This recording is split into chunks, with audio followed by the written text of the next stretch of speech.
We had another one over England, over Greenland.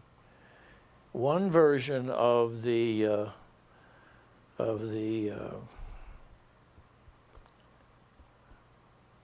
systems that were called Chrome Dome. This one was actually called the Thule Monitor.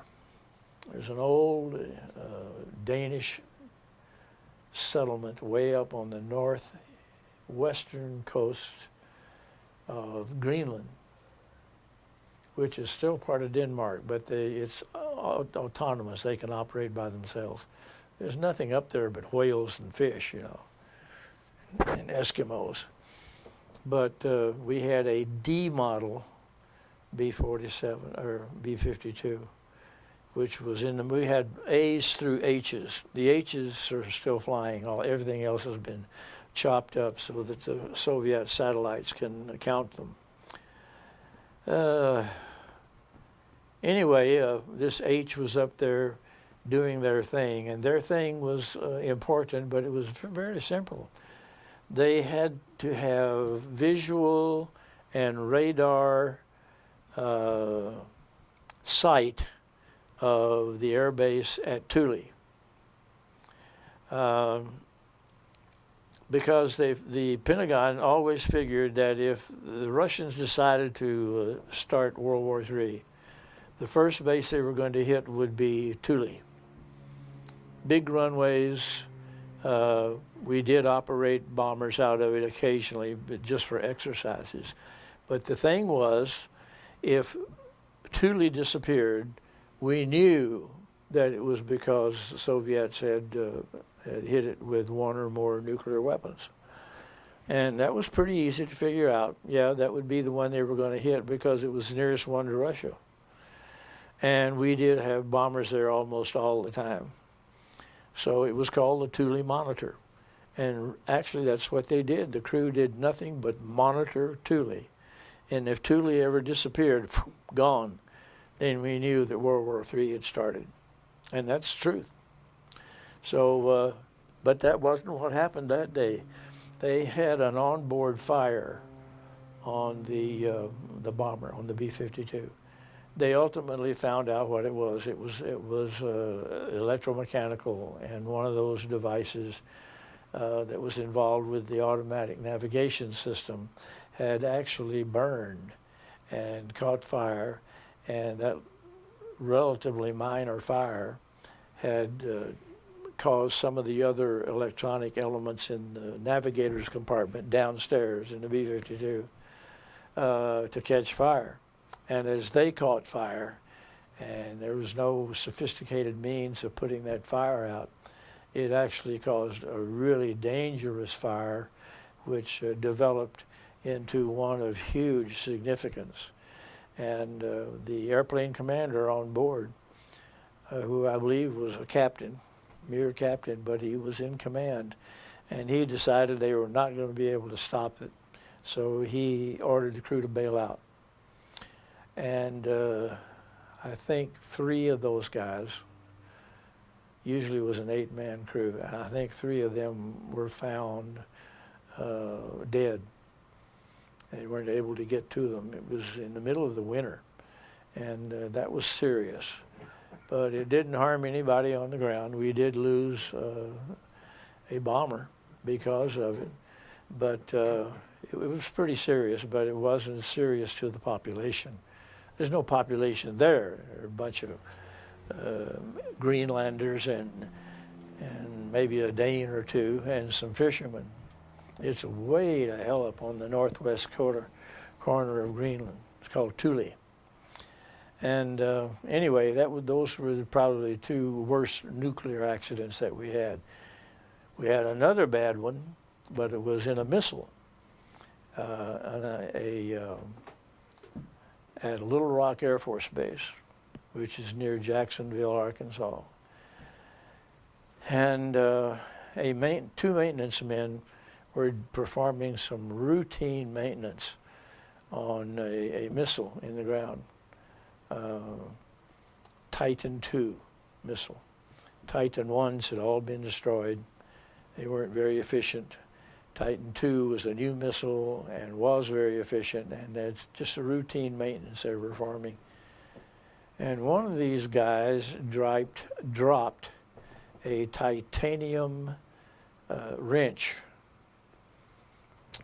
which he couldn't catch in time, and it fell 200 feet, banging against the missile all the way to through the concrete silo to the ground. And it started a fire that the fire department and the missileers could not get to in time, and the nuclear component exploded. Yeah, little town near Searcy, Arkansas, which was where these, they don't put all the missiles right together. They spread them out around this territory.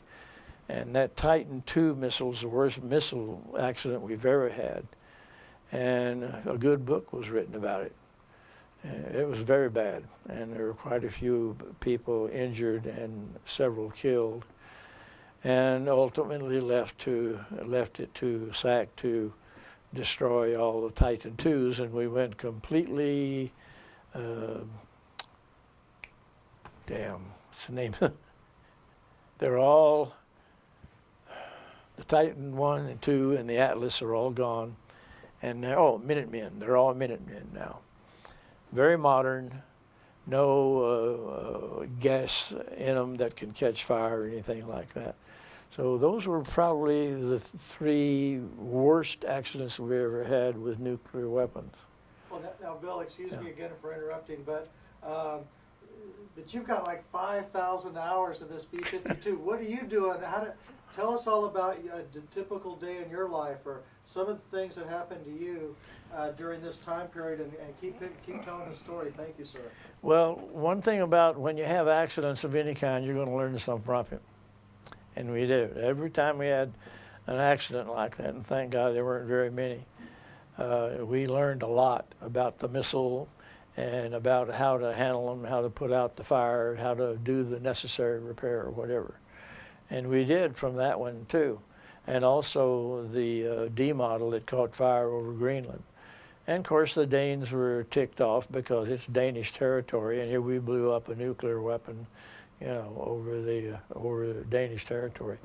But that's primarily how you learn from these things, because you hope to God none of them ever happen. But when they do, the only thing you can get out of it is how to prevent them from happening in the future. So, I flew the 52, 4 models. I flew 52 for 10 years.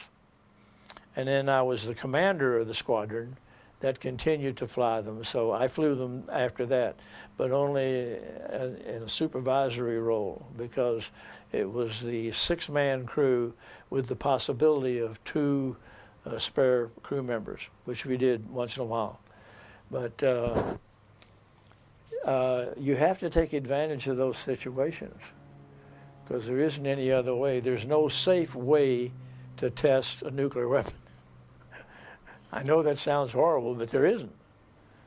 But I know how those guys feel. I know how they felt. I know how that poor captain that was the airplane commander of that D model, because here he was, he had to make those decisions. He had to make that horrible decisions, bailing out in an ejection seat chair in the middle of the winter from 40,000 feet over Greenland. I mean, just think about that. You knew these guys were not going to make it. 4 guys survived. Yeah, 4 guys survived. And they started a search right away from the Danish people who were there. And I think a few American Air Force guys that were there. But it's awful hard to find a person, dead or alive, in that kind of weather, in the middle of the winter, at night.